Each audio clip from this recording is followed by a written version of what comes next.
ver, bueno, me faltan medicamentos. Les voy a pasar un video para que vean acerca de los medicamentos que usamos en reumatología, los FARM que llamamos, o DAN también, que son los medicamentos antirreumáticos modificadores de la enfermedad, para que ustedes den una repasada.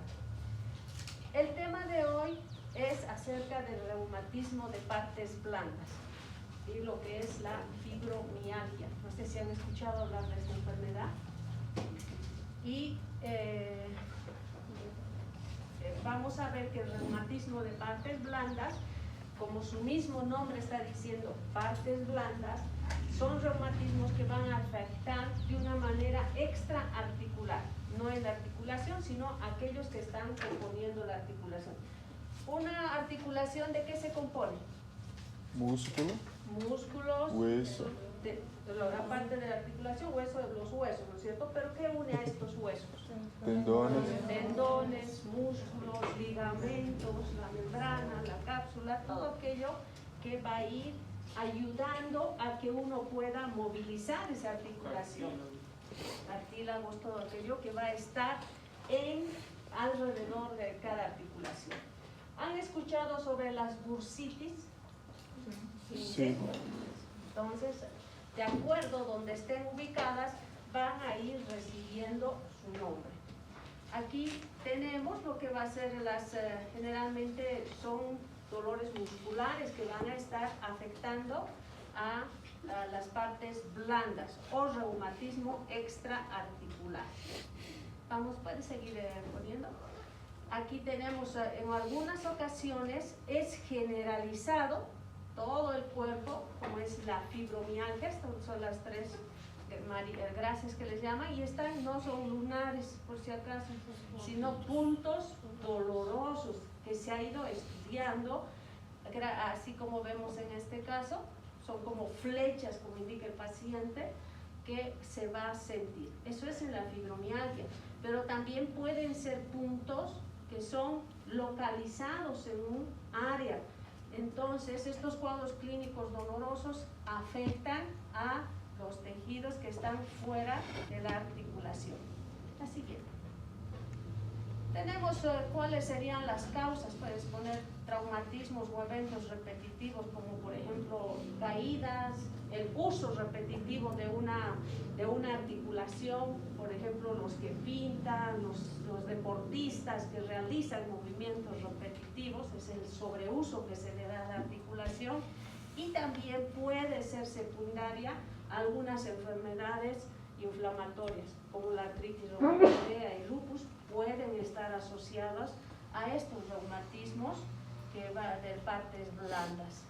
Pueden, como indica, en la mayoría se pueden presentar en ocasiones súbitamente, posterior a algún sobreesfuerzo que se haya realizado, o pueden también durar días, semanas con esta molestia que vamos a tener.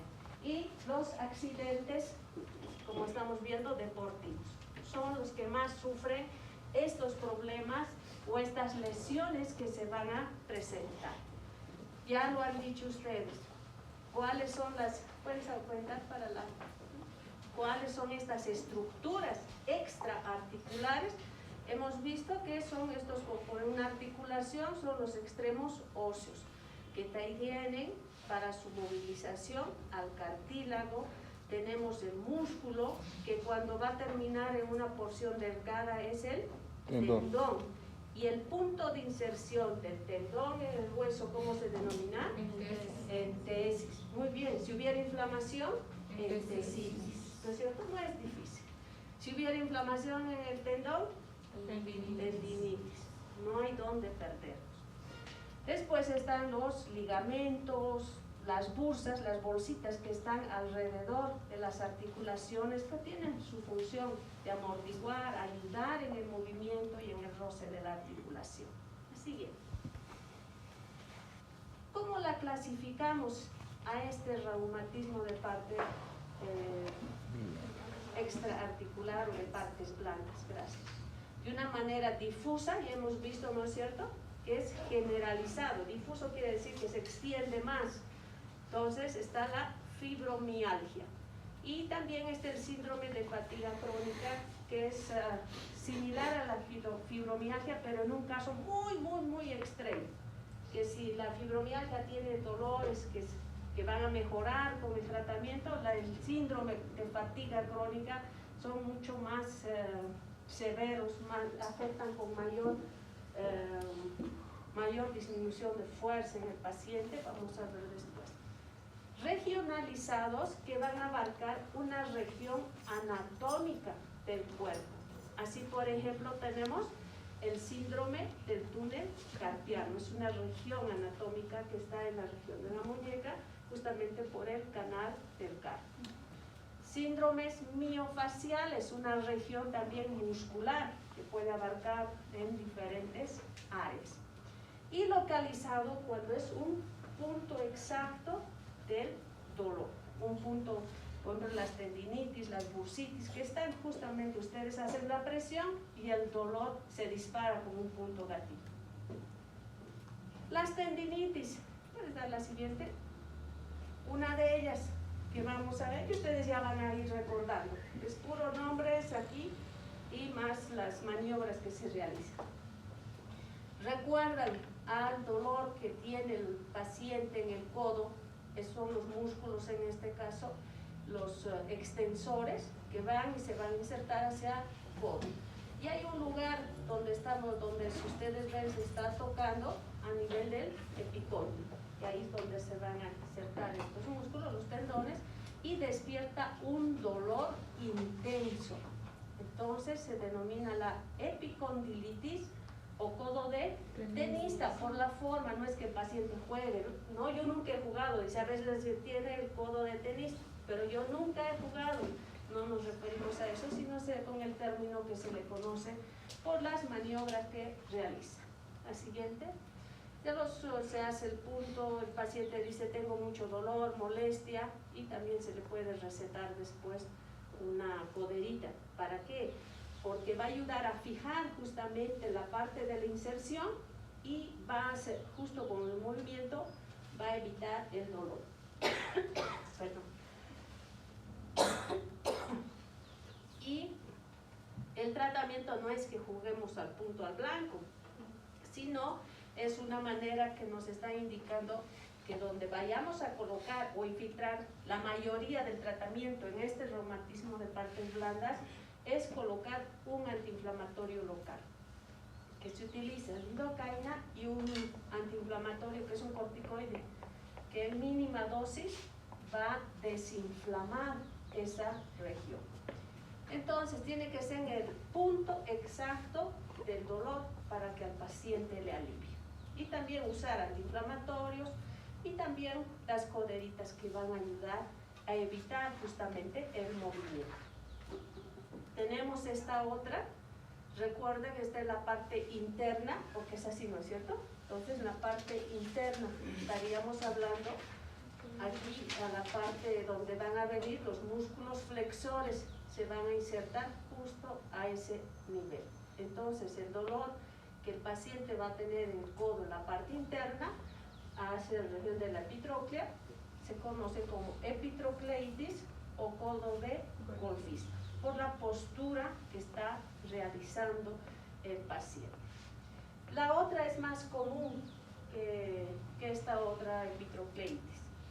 Entonces también se puede aplicar o infiltrar un antiinflamatorio local a ese nivel y también el uso de la coderita. Así es. Estábamos hablando de bursas. ¿Qué son las bursas? Y están extendidas en todo el cuerpo. Y de acuerdo a la localización donde estén ubicadas, van a recibir el nombre. Entonces, ¿cuál es la función que van a tener estas bolsitas? Es de ayudar al movimiento. Van a ayudar a evitar el roce, la fricción entre ellas y van a ayudar a mejorar también. Y tienen líquido sinovial también ahí adentro que puede ayudar a movilizar. Debajo del acromion, por eso se denomina la bursa subacromial, si está debajo, ¿no es cierto? Es la más importante, hay varias, pero es la más importante a nivel del hombro. En la cadera también hay diferentes, pero la más importante y que con frecuencia se inflama, los pacientes dicen no puedo echarme de lado, me duele mucho la cadera, ellos atribuyen a la cadera, pero se hacen los movimientos de cadera, ¿recuerdan? ¿Cuáles son los movimientos de cadera? De cadera, cuando se aleja del eje del cuerpo, abducción. Hacia el eje, muy bien. Hacia arriba, flexión. Hacia atrás, extensión. Para ver rotación interna y externa, hacemos doblar y rotación externa, rotación interna. ¿Por qué es importante? Para que podamos ver si hubiera gran limitación, estamos pensando en un proceso de artrosis, ¿no es cierto? O algún otro problema. ¿Por qué no está pudiendo realizar estos movimientos? Se hace sus movimientos y no hay limitación, pero se presiona cuando el paciente está de cúbito lateral. Palpamos en esta región y el dolor es intenso. Entonces, más nuestro diagnóstico será una bursitis. Si está a nivel del trocánter, muy bien. Bursitis trochanteriana. Así es. Hay una región a nivel del codo, en la parte posterior también hay una bolsita que se llama bursa olecraniana. Entonces, ¿dónde se encuentra ubicada la bursa olecraniana? En el codo, ¿no es cierto? Es que, ¿por qué les pregunto? Alguna vez les he dicho, ¿dónde se encuentra localizada la bursa olecraniana? Ponía cráneo, cadera, rodilla, codo. Todos se encerraron cráneo. ¿Por qué? Por la similitud, ¿no es cierto? Entonces, en debería la parte... ser oleocodeana. Podríamos cambiar el nombre, ¿no? Sí. Entonces está en la parte posterior. Si ustedes se revisan, obviamente no hay nada, ¿no es cierto? No hay inflamación, nada. Pero se puede llegar a inflamar en algunos pacientes. De repente ustedes puedan ver gota. No sé si alguno que ha pasado práctica ha tenido la oportunidad de ver a un paciente con gota. Son lugares donde se llegan a inflamar con frecuencia. Y también pueden ser lugares donde se van a formar estos tofus que son granulomatosos, que pueden llegar a ubicarse también en esta región. Y en ocasiones se puede hacer punción. Se hace punción y se saca el líquido. Entonces puede afectar en la gota, en la artritis reumatoidea también, algún proceso traumático que el paciente se cayó y se llegó a inflamar, entonces también puede presentarse. O puede, si es trauma y se deja mucho tiempo, puede ser también un caldo de cultivo, puede infectarse. A nivel del hombro, ¿cuáles son los movimientos del hombro? Y de este hombre, va a ser mi modelo hoy día. Si se aleja del eje del cuerpo, abducción. Hacia el eje, abducción. Hacia el frente, flexión. Hacia la parte posterior, extensión. ¿Cómo hacemos rotación interna y rotación externa? Hacia la parte de la nuca, rotación externa, y hacia la parte de atrás, que no lo voy a castigar, rotación interna. Ahora no, hoy se está portando muy bien. Entonces, si yo hallo alguna limitación, ¿recuerdan los músculos que están aquí formando el manguito? Subescapular, redondo, menor. Eso se lo tienen que saber hasta llegar internado y después se olvidan, ¿no? Entonces, esto va a ayudarnos a ver si de repente algún tendoncito, es que algunos hacen, ¿no es cierto? ¿Qué se llama? Eso. Van al gimnasio, hacen pesas, y a veces si no hacen un calentamiento previo, entonces si quieren levantar, puede haber alguna ruptura de algún tendón. Gracias. Nunca manches que eso. Vaya, si pueden hacer ejercicio, pueden hacer. Entonces, la etiología del hombro doloroso puede en ocasiones no depender, no solamente estar localizado en el hombro. No sé si han escuchado alguna vez pacientes con problemas de vesícula, un dolor irradiado al hombro, algún problema de patología cardíaca también, ¿no es cierto? Los infartos van al hombro, pero es más al lado izquierdo, ¿no es cierto? Y que se irradia, entonces son dolores referidos en este caso. Patologías de vesícula, dolores, rotura a nivel de alguna víscera abdominal, se irradia al hombro. ¿Por qué? Porque hay un nervio, ¿no es cierto?, que justamente puede ir hasta ese lugar. La siguiente. Entonces, en el hombro podemos tener algún proceso inflamatorio, una bursitis, tendinitis o algún desgarro que puede ocasionar. Puede haber por proceso de artrosis y por alguna fractura. La siguiente.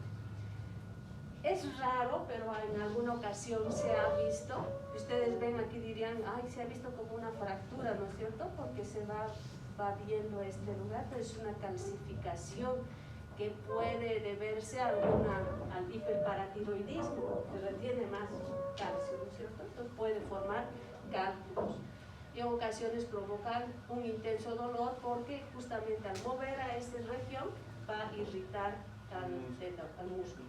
Así que, ¿cómo dijimos que se llama esta bursa? Que está debajo del acromion, subacromial. Entonces nosotros hacemos también cuál sería la causa para que se produzca algún traumatismo, alguna caída, la elevación repetitiva del brazo, los pintores, los que lanzan pueden tener también proceso inflamatorio. Hay ocasiones que tienen dolor, aquí tenemos, ¿no? Estos que hacen pesas y levantan no mucho peso. Hay que empezar con un poco y después ir añadiendo más. Entonces puede llegar a romperse algunas microfibras, porque las fibras no es solamente una, sino son como pequeñas fibritas, como hilos, ¿no es cierto? Como el cordón del zapato, si ustedes se han fijado, son varios, y que en ocasiones se puede romper, inclusive entre el medio nada más. Entonces puede llegar a desgarrarse una porción donde se denomina, ustedes hacen la presión en ese nivel, una tendinitis bicipital. O pedimos una ecografía para indicar. Muchas ocasiones por enfermedades como la diabetes, enfermedades de hernias o discos cervicales, pueden llegar a producir o traumatismos o la inmovilización prolongada del hombro va a llegar a producir como si aquí a nivel de la cápsula se llega como a fibrosar, se endurece y no permite que mueva ni siquiera el hombro, queda casi inmóvil, con mucha limitación de los movimientos, como estamos viendo, no puede ni siquiera levantar el brazo, no se puede, hay limitación a todos los ángulos en esta ocasión. Entonces, inmovilizaciones prolongadas, fracturas, traumatismos, factores como las enfermedades diabéticas o enfermedades de hernias de disco pueden llegar a producir estas lesiones que se conocen como hombro congelados, que quieren que no se pueden levantar, o también recibe el nombre de capsulitis adhesiva o capsulitis retráctil. Son esos tres nombres que se les conoce. Aquí tenemos cómo estamos. Hay bastante dolor, hay mucha rigidez, mucha limitación de movimiento. No puedes realizar este movimiento porque se ha llegado a congelar, como a fibrosarse, y va a limitar los movimientos a todos los ángulos y de una manera muy severa. El tratamiento, obviamente, les hemos indicado, se puede infiltrar con un antiinflamatorio local y posteriormente realizar lo que es fisioterapia. Y aquí son ondas de magnetoterapia y otras que generalmente el fisioterapeuta es el que se encarga. Tenemos que realizar los movimientos. Como aquí indica, una historia clínica y una exploración física permiten establecer el diagnóstico clínico de hombro congelado. Entonces se puede confirmar ya pidiendo una ecografía una resonancia, o la infiltración, como ustedes están viendo, justo en el área del hombro. No va a entrar al hueso porque hay un espacio a nivel articular. El siguiente. Aquí, como ya sabían ustedes, ¿cuáles son los músculos? El supraespinoso, infraespinoso, el subescapular y el redondo menor. La siguiente. Entonces se pide al paciente que realice estos movimientos que hemos realizado, y si hay limitación a la elevación del brazo, estamos viendo que hay uno, el supraespinoso, es el que con mayor frecuencia sufre la lesión. Así que aquí tenemos el supraespinoso, que se encarga de realizar el movimiento de abducción, ojo, elevación del brazo, podríamos decir, ¿no es cierto? Ese es el que se encarga. Entonces es el que con mayor frecuencia sufre la lesión. Tenemos el supraespinoso también. El infraespinoso es que se le encarga de lo contrario, la aducción, y también de rotación externa. El redondo menor, encargado de la abducción y rotación externa, y el subescapular de la abducción y rotación interna. Así. Y el manejo ya hemos visto: infiltración, antiinflamatorios y también fisioterapia, y la infiltración local. Si no cede, el tratamiento es quirúrgico. Cuando llego aquí, me acuerdo de una anécdota que yo a todos ustedes los veo bellos, simpáticos, no veo que tengan tatuajes así. Pasa a la siguiente. Bueno, esto lo estoy poniendo porque vino un paciente, y verdad pasan cosas locos a veces en consulta. Vino un joven, no como él, pero un joven que venía con su capucha, una cosa negra, y vestía todo de negro. Su cabello era largo, tenía una colita aquí, tenía aquí en su oreja ¿qué hacen huecos, no? Alargador. Tenía en el labio siempre me olvido, piercing, pero en forma de ancla, no sé cómo aquí. Y tenía también, aquí no estaba con eso, pero se veía señales que tenía como 2. Le digo, muy bien. Le digo, siempre hacemos eso, o sea, que con el doctor que trabaja, le dije, ¿no? Sáquese ¿qué se llama? Pues la carterita, la chamarra, para que le tomemos la presión. Se saca y tenía así tatuajes, lo que les gusta se hacen, ¿cierto? Calaveras y no sé qué otras cosas. Y yo decía, ay, pues no le dolerá, no puede cuidar su vida dentro de mí, ¿no? Porque ya, después se saca la chamarra, y le digo, le voy a tomar la presión. No era así, pero era más uniforme, más 2 líneas paralelas. Y le veo así en el cuerpo. Yo me asusté, ¿qué tiene este? Y me dice, no sé, pero son implantes. Implantes de no sé qué se hacen, silicona, no sé qué cosas, o sea, se ponen como cuernos, ¿no? Eran así, en los dos brazos. Busqué y me vuelvo loca buscando una imagen similar. Veí todo, ay no, me dio aquí 2 líneas paralelas, y me dice, no se preocupe, es por 2 implantes. Muy bien, tomamos la presión, y el doctor le pregunta, muy bien, ¿cuál es la molestia que tienes? Y le dice, tengo un dolor intenso en la espalda. Le dice, muy bien, y preguntamos todo el resto, ¿no? Si es el único dolor o hay más molestia. Dice, no. Bueno, entonces tienes que subir a la camilla para que te examinemos. Sube, y yo normalmente estoy del lado del paciente y el doctor en la parte posterior. Le dice, sácate la polera. El muchacho dice, pero no se asuste. Yo dije, ¿qué más tiene? Porque ya me volvía pobrecito de no cuidar su cuerpo. Y dice, es que hago suspensión. Yo dije, ¿qué es suspensión? Que se ponen ganchos en la parte posterior y quedan en suspensión. Yo dije, Dios mío, este hombre no cuida su cuerpo. Muy bien, y el doctor, al irlo revisando, hacer los movimientos del hombro por la parte posterior, le dice, qué bonito tu tatuaje, en charla, ¿no? En confianza con el paciente.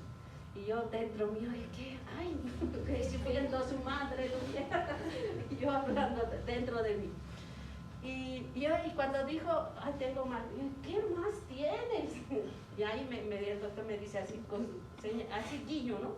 Como así, cálmate. Y le toca ahí en la espalda, le dice, ¡au! ¡Au! ¡Ahí me duele! Y yo, ¿qué? Todas esas otras cosas no han dolido. Muy bien, te vamos a atender. Y les dije, ¿no es cierto que sí filtra? Y el doctor siempre dice, bueno, te vamos a tener que infiltrar. ¿Y saben qué dice este joven? Se da la vuelta, lo mira, ¿va a doler? Yo, ¡ah! Así bien. Entonces, digo la anterior. Entonces, parecería algo que no se va a creer. Yo quería filmar y sacar foto ahí con el doctor. Pero fue una cosa, para mí, no es que sea, no tenga la mente abierta, ¿no? Pero el exceso de tatuajes, hacerse cosas al cuerpo que a la larga después uno se arrepiente, ¿no? No debería haberme hecho cosas así.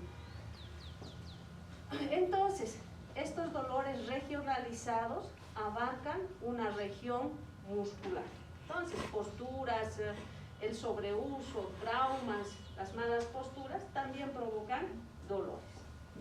Ahora sí, pasa a la siguiente.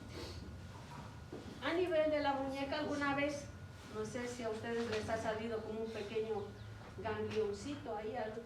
Las abuelas decían, a ver, ¿cuál te duele? ¿Dónde está? Y con una cuchara de palo, aunque no crean, las abuelas hacían eso, una cuchara de palo, agarraban y te golpeaban. Eso es flojera, decían. Y más dolor. Entonces, son pequeños quistes que justamente donde los tendones vienen a insertarse, están cubiertos con una vainita cerosa. Entonces, se puede llegar a inflamar. Es lo que se conoce como ganglión o quiste sinovial. Así es. Ya recuerdan y ustedes ya saben también la maniobra de Filkenstein. ¿Para qué? Para la tendinitis de Kerbein o estilo radial. Justamente están aquí el abductor largo y el extensor corto del pulgar. Pueden llegar justamente en esa bolsita o esa vainita a inflamarse. Generalmente las mamás que están dando de lactar, cuidando recién nacidos, tienen estos dolores, mucha dificultad para flexionar, para exprimir la ropa, lavar o realizar algunos movimientos de abrir la botella o la garrafa, mucho dolor. Eso es lo que se conoce como tendinitis de Kerbein.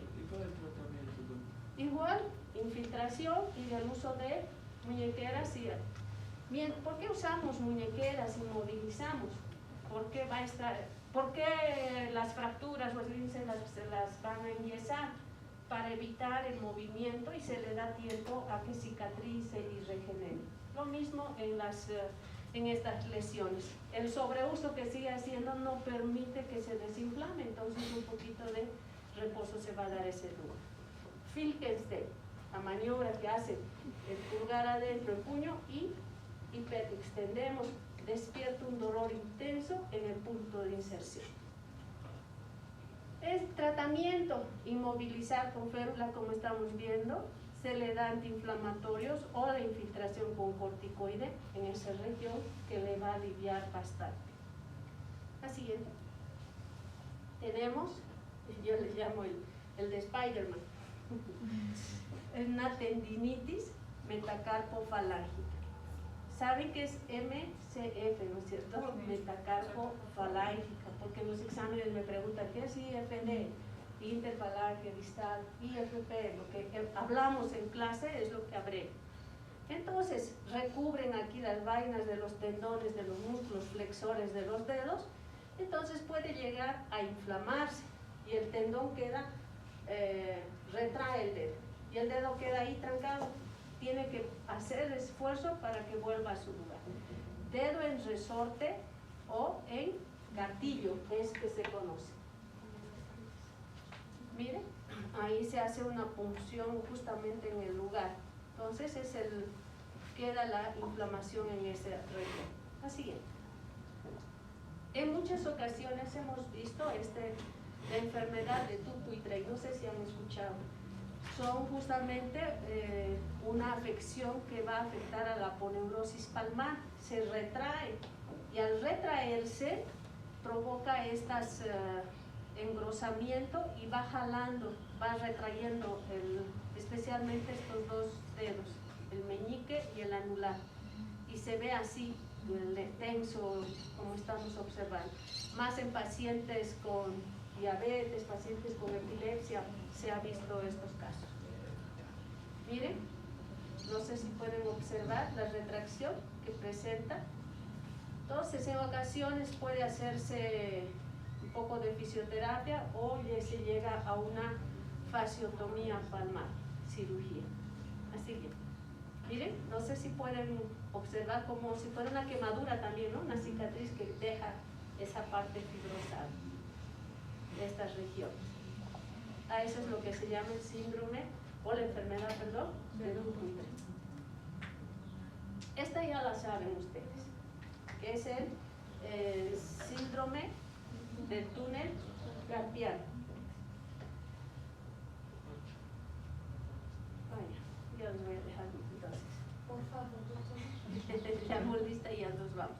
El síndrome del túnel carpiano, porque se va a atrapar el nervio. ¿Qué nervio es el que va a inervar la mayoría de los dedos? El nervio medial. Justamente pasa por este canal como estamos observando. Por inflamaciones, a veces dormimos de repente con la mano así, o alguna vez han estado mucho tiempo ustedes en alguna postura y después que se les adormece y molesta eso, así se siente. Y cuando uno hace la maniobra de Tinel, yo tengo, por eso no me voy a hacemos la maniobra y va como una corriente eléctrica a la punta de los dedos. Entonces, esto es lo que es el síndrome del túnel carpiano. Traumatismos, la subactividad, la artritis reumatoide también pueden, aquí tenemos, miren, el territorio pinero, y este otro, el meñique y la parte lateral del anular, es el cubital quien le va a dar la inervación.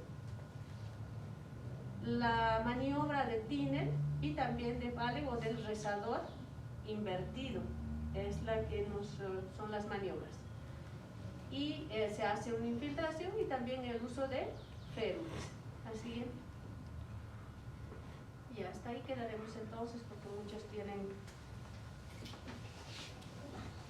Práctica. prácticas y tienen que salir.